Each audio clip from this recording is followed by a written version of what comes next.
आपलं आणि आपल्या मुलांमधलं कमी होण्यासाठी आपला मुलगा कोणत्या क्षेत्रामध्ये आहे, कोणत्या ठिकाणी जातो आहे हे माहिती होणं, त्या क्षेत्राचे जास्तीत जास्त वाचन करणं, हे आपल्याला संबंधित ज्ञान त्या विषयाशी संबंधित मिळवणं. आणि म्हणजे कशासाठी हे मिळवायचं, आपण त्या विषयावर आपल्या मुलाची चर्चा करू शकू, त्याला त्या ठिकाणी वेळ देऊ शकू. आपला संवाद म्हणजे याच्याच ठिकाणी काय म्हणायचं की पालक आणि मुलगा किंवा मुलगी आपल्यांमध्ये संवाद, मुलांशी संबंधित असणाऱ्या विषयावर आपण त्यासाठी संवाद साधू शकू. या ठिकाणी मातांनी जास्तीत जास्त वाचन करावं.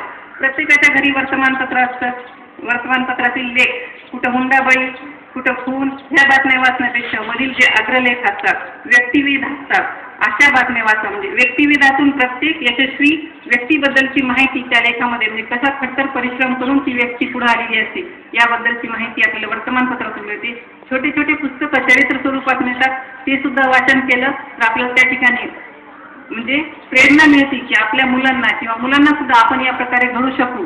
अशा प्रकारची माहिती आपल्याला या वाचन संस्कृतीतून मिळवता येते. म्हणून वाचन करणं हे या ठिकाणी सगळ्यांनीच महत्त्वाचं असो, माता पालक असो किंवा विद्यार्थी वृंद असो.